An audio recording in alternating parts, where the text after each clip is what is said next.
Welcome, guys, to another episode of Garage Gamers. Welcome! Thank you for that. I'm Zorbz, this is... Welcome! Oh wait, we're beyond that. Yes. Yeah, I'm Icecube. Sorry. And today we're going to be talking about... I ruined the intro. Do you want to start again? No, let's keep going. We're still going. Welcome! So this episode we're going to be talking about some of our favourites, our top 5 Xbox 360 games. Yeah, previous generation Xbox 360. Yes. And the reason we're talking about this is because a lot of these games will hopefully become backwards compatible for your Xbox One. Hopefully. Hopefully. I got my doubts. Some of them I don't think will make it. But they should. A couple will. They should do all. Apparently it's easy for them to do it. The guy said yes, they just have to push a button if the developer says yes. yes. The developer has to give. So developers say yes.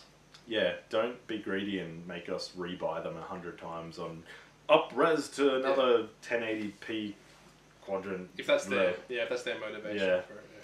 So, now this was a hard decision to make because we had to choose out 5, and I think we picked out like 100. There is a ridiculous amount of awesome Xbox 360 games. So many. It's stupidly awesome. So it's great, many. but it's bad. And unfortunately, a lot of them we had on PS3, and we were like, oh, well, we'll just bring them anyway. Yeah, because it was Xbox 360 as they well. Yeah, they were both. So it's fine. So I'm going to start off with one of my favourites. Okay. This is actually Castlevania Collection, but I just, in particular, am talking about Castlevania Lords of Shadow. The first one, not the second one. Not the second one. The first one was awesome. 2 discs. Ugh, what can I say? Apart from just 2 discs. What happened in the game? So, it's a fully 3D version. Action. Let's just say action. It's an action game. Third-person action game. Yeah. So if anyone played the ones on 64, which weren't that good, this is actually really good. Amazing graphics, amazing story. I thought the gameplay was a little bit stiff in that one. It is stiff. Yeah. But I kind of liked it because it was very grounded and he felt like a really strong, heavy character. Okay. At first it was a bit... Yeah, when you start playing it, it's a bit stiff and janky, you get a bit accustomed to it as you play more. You get used to it and you get more abilities and I don't know, just something about it. Every level, like that's the thing, there's levels. It's not just like, here's an open world and everything looks the same. 1 minute you're in the castle, 1 minute you're out in this beautiful forest, 1 minute you're out in the rain, 1 minute you're in Aren't you riding a wolf near the beginning of the game? Yeah, you ride on like a... What is it, a warg or something? Yeah, some crazy werewolf maybe. Yeah, there's vampires and werewolves and lots. And it's got a bit of a good story too, doesn't it? The story's well done. Yeah. Patrick Stewart's one of the voices in it as well. Ah, there you go. So there you go. Good old Caligula. And good old Star Trek guy. I think the good old Professor X. The main guy is I think a Scottish actor or something, but he's quite good as well. Who does Simon? So. Just a really good third-person action game. Okay. Just amazing graphics, settings, story. Everything's just really good in it. And it was a long game. As I said, 2 discs for this type of game is actually surprising. I really want to invest more time in that. I admit, I've only played the beginning of that game, and I kind of put it down because I got distracted with other things. But I just want to find out what happens next, because I never did. So yeah, it's definitely worth the play. Also, if you've got the collection, don't even bother with these 2. What is that one? The Vita one? The Vita one? No, the 3DS one. That's the 3DS one. Oh, 3DS. They up-resed. It was okay, but it was pretty... And what's the other one there? That was the demo for the second one. Oh, demo, yeah. And the second one was... Ugh. Yeah, because the second one was you were Dracula or a vampire or something. Yeah, but the second one is just set in like modern times, and it was just crap. You're fighting like robots and... shit. Alright, yes. Is it my turn, Zorbz? Yes. Awesome, it's my turn. I just want to harp on... So my about... second game... No, come on, I'm going to cry. No, I won't cry. Because it's my turn, I just want to emphasise what we were saying before. This is a personal top 5 list, and it was literally impossible. Yeah. So we kind of just got 5 here, which we really put up there as highly respected. And we couldn't obviously have the same But ones. it's not everyone. It's not every game out there. How do you rank them? They're too good. So, one I want to do... I think this game is probably my favourite shooter of the generation, and it's a big call considering like Call of Duty Modern Warfare, Call of Duty 4 Modern Warfare was just amazing. But because it's such a predictable kind of thing to pick, I kind of thought, just let's be a bit more controversial. I will say it's my favourite third-person shooter game. Because it's not a Okay, fair call. But I think this beats the first-person shooters as well. Okay, but it is amazing. Yes, and it is Spec Ops: The Line, the king of underrated shooters. This was a glorious little game. I loved it. It was fantastic. It was dry. Excuse the pun. It's set in the desert. It's gritty. It's got a great little story. It was really bleak and remorseful, but it was like it was so surreal as well. Like with the sand dunes covering the tall buildings in Dubai. Yeah, Dubai. Yeah. And it was also really dark, and I just lots of twists. But it was also like it had great gameplay mechanics too. Like I love third person shooters. I prefer them over first person because you get more realistic peripheral vision. Like it's very tunnel vision when you do first person shooters. Like you've been playing the Division. There you go. Well, yeah. So there you go. But I also love cover based shooters as well. Like because there's a bit more realism to it. You know, it's not just. You're not just trying to dodge bullets or jump over bullets like you do in Halo and stuff. No, this is the real deal. If you overlook this, like I think most of the world did, see if you can rewind time and play it. Can people rewind time? I hope that gets onto the backwards compatibility. Yeah, see that's the thing. I want more people to play that because I want a sequel. Yeah, I know, and I remember like I played this when it was out at E3, and I was blown away. I hadn't even heard of it, and it was the 2K booth, and I was saying that was a really good game to the publicist afterwards. They go, yeah, it was good, but it got like no awards or anything, and I felt really sad because like it deserves them. It does. It totally deserves. I think it's just because people weren't expecting it. Like they had Battlefield at the time, they had Call of Duty at the time. That was all the rage. It just got overshadowed. But it's a shame. It's a shame. The name is a bit generic. Yeah. I mean, you look at it and it just looks like a generic shooter, but it's far from a generic shooter. They should call it Sexy Times. It should just be called Super Amazing Wonderful Game, because that's what it is. Yeah. Alright, so what's your number 2? Number 2! One of the first games I ever played on the Xbox 360, Cameo! Oh, okay. I would say this was Rare's last good game. That probably was Rare's last game. Yeah, well, before they died and started making all those stupid Kinect games. This, I started off, and I didn't really like it at the start. And I was like, I don't know, something about it just didn't click with me. And then I got into it and I played it a bit more, and I really loved it. And it reminded me of what I loved about Rare, like Banjo-Kazooie, Donkey Kong Country, all those amazing games. I just like the main character. She's kind of cool. Yeah, she's cool, and I mean, it was cool. Like you could change into like these 4 different demon creature things. Because they had a fairly strong puzzle element to it as well. Yeah, so you know, you had to change because they all had different skills that would help you progress to the next area. Yeah. And it's kind of like that that Metroidvania type of style where there's certain things you can't access until you get a different upgrade or a power. And I found that. Yeah. You know, although can't you get everywhere as long as you have all 4 creatures? Or is there additional things you need to get? There's additional moves and stuff, I'm pretty sure. I played this when it first came out. But and that was one of the very first Xbox 360 games too. And this is also on the Rare Replay collection as well. Oh yes, so definitely check it out. You can play it without feeling old. Yes, and it still looks pretty good. Like all these games look amazing still. Well, yeah, this was the first Xbox 360 game, and one of them, and it looks amazing still. Yeah, so it really holds up. Yeah, it's good. So yeah, it's cutesy third person adventure. It's kind of I guess. Okay, cool. It's not really action. Well, it's got a bit of action, but it's action with a bit of puzzle elements. Yeah, quirky adventure. Yeah, good for the family. Yeah, as well. PG. Okay. There you go. So ask me what my number 2 is. What's your number 2? Glad you asked. This one is going to be a favourite for lots of people. Are going to agree with me on this one because I have something which we just can't overlook. If that's reflecting on there, I don't know if you can see it. Red Dead Redemption. This game is, I think, probably could be most people's favourite Xbox 360 game. Maybe.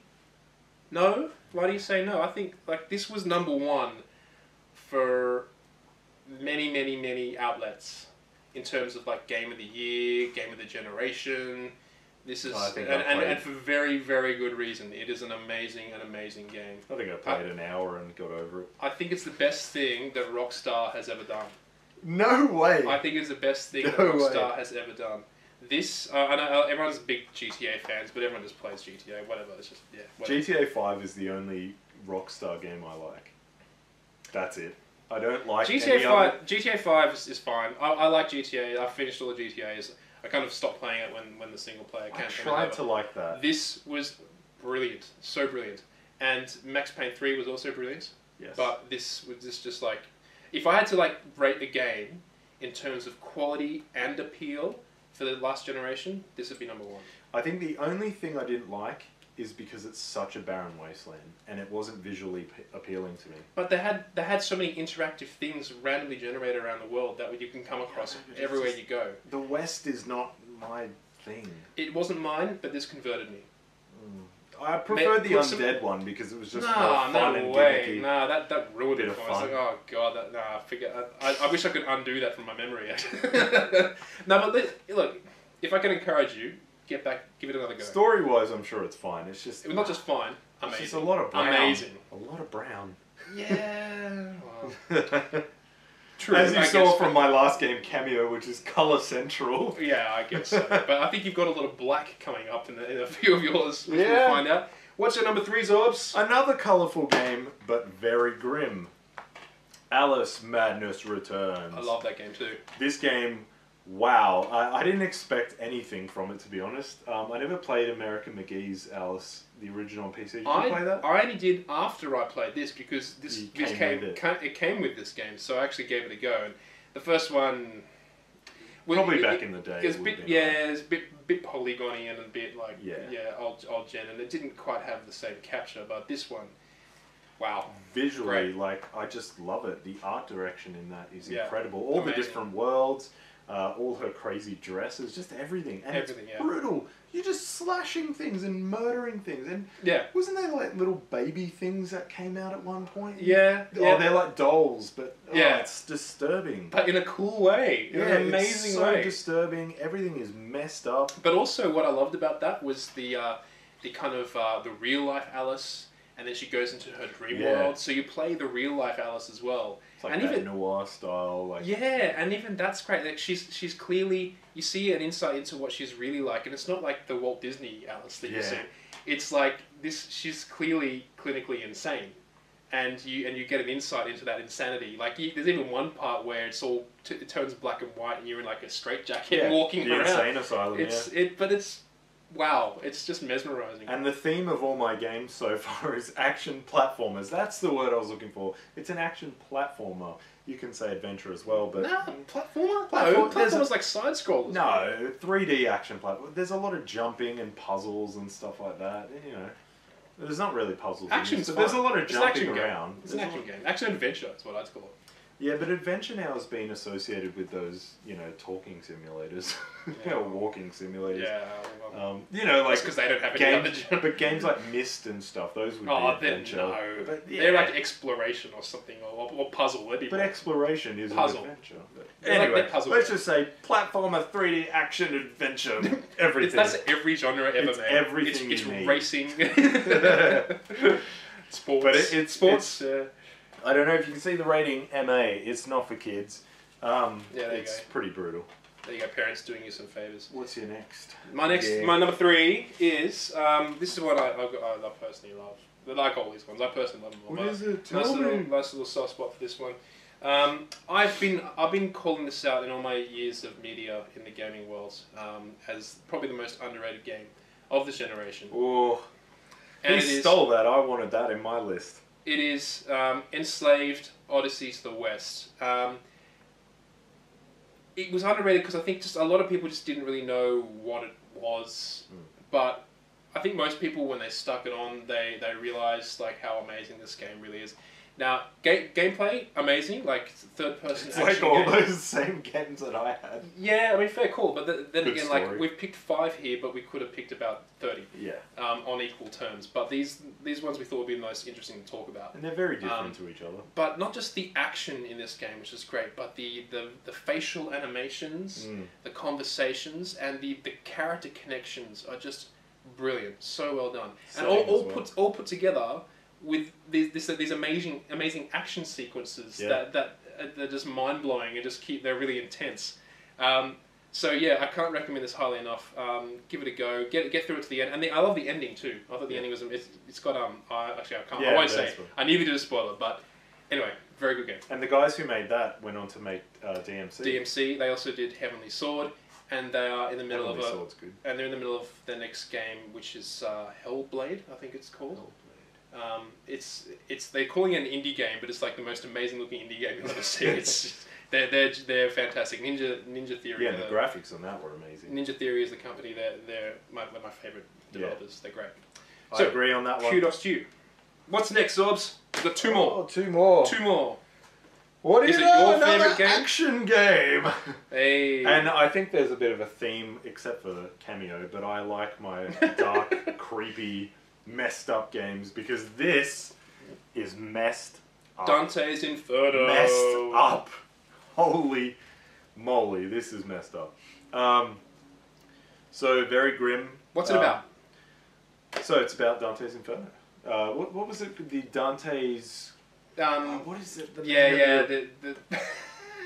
you know the fable. It's like a really old book. Yeah, I know. It's just book? like slipped my mind. You guys are thinking of it right now, but it's a famous classic book about the 9 circles of hell. Yes. Which Dante goes into, and each circle is a different level in that game, and each level is just twisted and like. Yeah. So you've got gluttony. You've got and they're all themed. Adultery. They're themed to these sins. Yeah. It's not the 7 deadly sins. It's the 9 circles of hell, which is very similar, but not quite. I think the 7 deadly sins are part of it. Yeah, probably. Yeah, because you've got gluttony and all that. Why don't they just do 9 deadly? I don't know. Because I think the last one is because I think the first one is happiness. No, isn't the first one Limbo? Yeah. And then the last one is hell. Right. Yeah. Okay. So then the 7 sins. in between are the sins. Yeah. So, for example, you'll be fighting unborn babies that have turned evil because they weren't baptized. There really is a theme. How messed up is that? There is a theme going on You're here. You're fighting unborn baby fetuses. Yeah. Then you fight Cleopatra's boobs. Yes, do you remember that? That lust, yeah. Lust, that was it. Gluttony, everything's like there's pools of liquid gold. And it was clearly like a bit of a copy of the God of War formula, when God of War was in its heyday.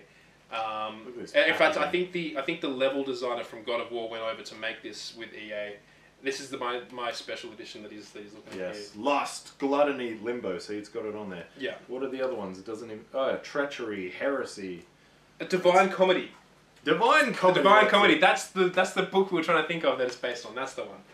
Written by an Italian author, Dante, in the 1400s, I think it was. Yes, very old. People are going to Google me now. They're going to be going to Wikipedia and trying to make sure I was right. And hopefully I'm right on that. Don't get the word comedy confused because it's not a comedy. Yeah, no, it's definitely not a comedy. But no, it's brilliant. But clearly, you've put forward a few games that clearly have like a lot of imagination, like twisted imagination. This is made by the dudes who actually are my next game coming up. Ah, yes, but no spoilers. Yes. No spoilers. Definitely play it though. Brutal. You know what's bad about the order that we've put these in is that my game is also, my next one is also very brutal. And now this is also going to be very controversial too because not many people like this game, but I will argue them to death because I think it's amazing and I'll stand by it forever. Challenge him, fight to the death. Challenge me because I will take you on because I'll defend this forever. I love this game. Clive Barker's Jericho. This is the special edition that came from the UK. It's a slightly shiny little box thing. Natural case. This is it's essentially a first-person shooter, but basically Jericho is a team of they're kind of like a supernatural SWAT team sort of thing. They've all got a military weapon each and their own special powers that make them unique. And they end up going into the desert where they go through some kind of portal. and they take on these hideous, horrifying beasts. It's quite Demons, it's gory and bloody for sure. But spoilers aside, you can actually. It's got a good twist at the beginning. I don't know if should reveal the twist, but ultimately you start off playing as one character, like the leader of the team. But something happens which leads you to being able to control any of the 7 squad members, who are all unique, have their own identity, have their own names, their own personality, and their own powers, and you can switch between them during battles against these hordes of demons that come at you. Guns, supernatural powers, spells. It's craziness, but in a really cool way. Plus, it's really kind of atmospheric. It's dark. Great characterization between the characters. I plead for them to do a sequel, like with today's graphics, and just feed off this, because it ended up. The ending was a really bad short ending. That's my little warning to you. And I suffered from negative reviews of. I looked at the reviews and I was like, oh, maybe I shouldn't play it then. I know. And I suffered from that. Now you're saying it's one of your favourites, and I'd never heard anyone talk about it. Even though I love Clive Barker, I have pretty much, not all of his books, but I have at least like 6 of his books that I love. He's great. You can see his influence through, and you'd need Clive Barker again to do a sequel if they're going to do it. But because he wrote the story, didn't he? Yeah, or at least he collaborated with it. But it's clearly written. There's a lot of his book style seen in here. I have to play it now, so I've been converted by him speaking it up. So you got that, plus the concept. I think is just amazing. Like it's so badass. It's great. Play it. If you played it before and you thought it sucked, you're wrong. Next. Last game. So, this is a PlayStation 3 copy, but just imagine it's not. And that it's got a nice green case. Yeah, green 360. Dead Space. Now let's be clear, this isn't number 1 or anything. We're not doing it in order. Yeah, they're not in order. This is just like part of your favourite collection. But that was great. Again, another gruesome, grim game. So also made We do like more than just the grim games. Just as a disclaimer, just to make it clear. So Visceral did this as well. Yes. And they did Dante's Inferno. They did indeed. Completely different. Yep. Both grim. This would be what Resident Evil fans wanted after Resident Evil went from being a horror game to an action game. I loved Resident Evil 4, but I even liked Resident Evil 5. But I loved Resident Evil 5. But it wasn't quite as scary. It wasn't dark and scary and fair call. I still loved it though. Yeah, it's still a good 6 game. was the downturn for me. Yeah, exactly. But this is very, very old school. It's very slow paced. Essentially it is. Yeah. Like, because you're not going to go running because things can pop out of anywhere. So I found myself just walking, because you could have the gun out while you're walking, and I'd just be like, "What's coming? Yeah. What's coming?" And I played it really methodically, really slow paced, and I loved it. The thing sorry to interrupt you. The thing I found with all 3 of the Dead Space games is I thought all 3 of them started off not well. In fact, the first one started off okay. I liked it when the ship was closing in at the beginning of the first one.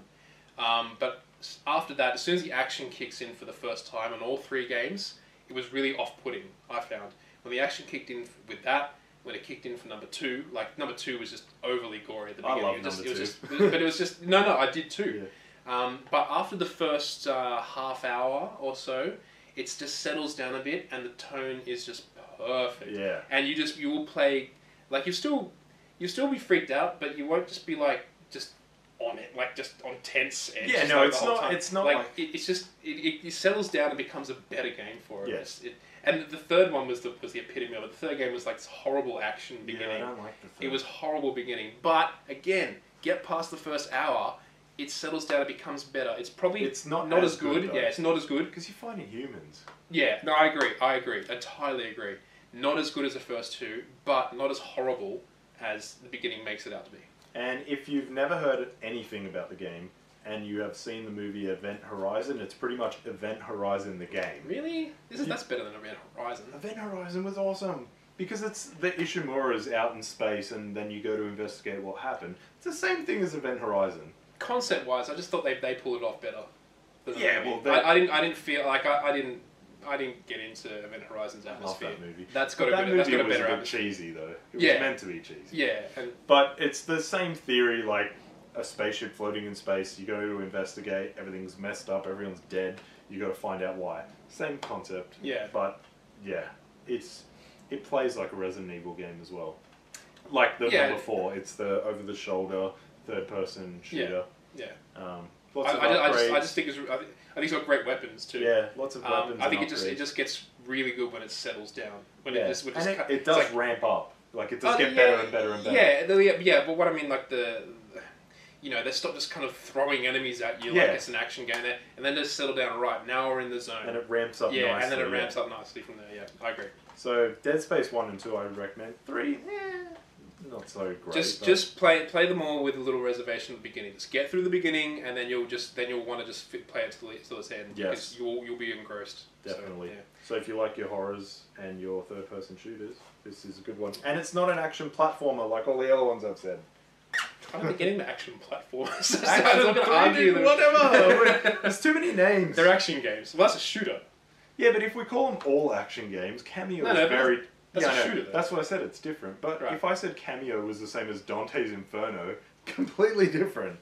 Well, what can you say? You can say Cameo is an adventure game, and you'd probably say... I'd just say Dante's Inferno is an action game. So. But technically they both have action in them. You're still fighting in Cameo. Yeah, see, it's too much, don't worry. Yeah. Your next game. The final game. Who cares about subgenres? Yeah, forget that. You guys can write it down for us. You guys write it down for us in the comment section. Now, last game of the episode. This is my final one. A lot of people will love this. I think a lot of people will. There'll also be a handful of people that just kind of never got into it. And ignore the fact that it's PS3 copy. Yeah, that's the other thing. You can get it on Xbox. You can get it on Xbox. Oh, can you? I think, yeah, you can. Yeah, it's on Xbox. Just double checking. Yeah, because you just can't get Demon Souls. Demon Souls, that's the one. Yeah. Oh, well, I just gave it away. There you go. Get it up there quickly. Dark Souls. Got to put Dark Souls in there. I have played and finished every single Dark Souls, every single Demon Souls, every single Bloodborne. It's not like the guy in the comments who said, "Oh, this guy's played 45 minutes." Yeah, I know. I put up. You're like the biggest Dark Souls nerd of all. I put up a Let's Play video, and like people were accusing me of not knowing the games, which I thought was funny. But having said that, I've played them all. Let me just hold this up as I talk. I'll hold it for you so you can drink your beer, Mr. Cool Kid. Oh, awesome! Thank you very much. Got to look cool as I talk.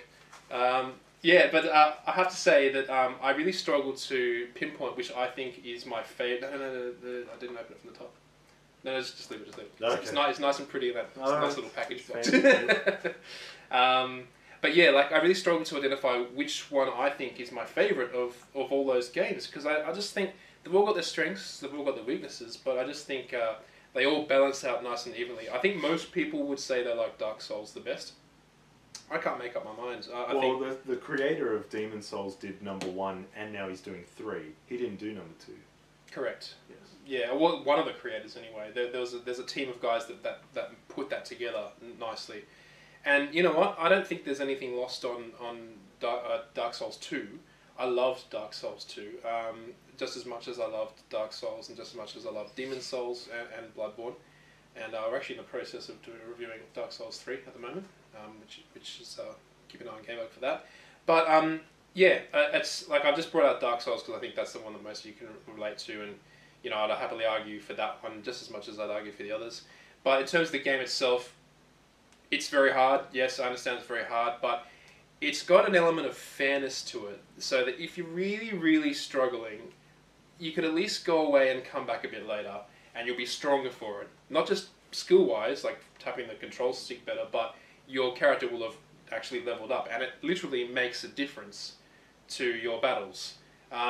The settings, the level design, that's a key thing. The level design is just amazing. The atmosphere, the RPG elements, the weapon growth. Even just the enemies, what they look like is just incredible. It just takes you to an entire new world of like it's a nightmarish world. It's a creepy world. Again, we've got another dark and gloomy game. I'm sorry, it's not like we don't just like those games. We just happen to pick them out, but. Well, at least we've strayed away from the military shooters that were popular on the 360. Yeah, we should have ordered this a bit better. But you know, I don't need. For those of you who played it and like it, I don't even need to make a case for it. You know what it's like, and that's why it's so popular and still popular today. Yeah, so Dark Souls makes the top 5. So hopefully all of these go backwards compatible. So if you haven't played them, hopefully you will be able to eventually. I think the Xbox One now has actually allowed the backwards compatible games from 360 to appear on the store for Xbox One. Yeah, so you don't have to go purchase them on the old PS3 have done console. that. PlayStation Network has done that as well. Yeah. Yeah, there's just still, you know, they say it's backwards compatible, and yes, there are a decent amount of games, but there's still just, you got to have all of them. Just get them up there. Yeah. Get them up there. So. Well, the PlayStation's got that PlayStation Now service, but we have terrible internet, so again, doesn't apply for us. But yeah. I think we should wrap that up. That's it. I think that's all the games. All right. There's thousands more games. Let us know what some of your favourite games from the Xbox 360 are, and what ones you want to be backwards compatible. I know, how many ones did we miss out on though? Thousands. Like Mass Effect, all those, the Mass Effect trilogy. What else is there? Max Payne 3 was Max awesome. Payne 3 is awesome. Where's Alan Wake? Alan Wake. Alan Wake is amazing. Yeah, there's Fallout 3. Well, Jeez, everyone would be saying Gears of War. There's a lot of Gears of War! Come on, Gears of War! Crap, Halo. No, Halo can... I know, but there's a lot of fans for that. Yeah, it still doesn't matter. Although I like Halo Wars. No, don't even go there. That was an awesome game. No, it wasn't. No. Yeah, it was, because it had nothing to Don't do with give first-person any shooter credit. crap. Don't encourage anything. They'll take it to heart. Kingdoms of Amalur. There was heaps of good games. Yeah. Not Final Fantasy 13. And even now we're forgetting, like, Bioshock. You like Bioshock. You like I love Bioshock he likes 1. Bioshock 1. I like Bioshock Infinite. My favorite. I don't think either of us like Bioshock 2 though. To be fair, I actually hadn't played it, but from what I heard, it's crap. yeah, It's crap. they must have had different people working. They on it. did. Yeah. 1 and 3 were the same people. Yeah. So we should close off. Yes, for everything video game related, check out Garage Gamers on Gamebug website, www.gamebug.com.au. Leave us comments, likes, subscribes. Go on our YouTube page. Go on all of our pages: Twitter, Instagram, Facebook. We want to talk to you. We're just think of us like really friendly neighbours. Yes, That's comment. We want to I talk. will comment back. We want to Maybe talk not video him, he games. sucks, but I'm joking. Jeez. So negative to him. Oh, that's alright. I'm poor okay. Icecube. I'm alright. I'm alright. But yeah, let us know what you think about everything and talk to us. Damn it. Okay, that wouldn't actually help by saying "damn it." No, we're it friendly. sounds a bit desperate, really. Yeah, we're not that desperate. You don't have to talk to us. Just a little bit. No. Yeah. He's not. I am. Quickly end this segment. Fine. Bye. Bye.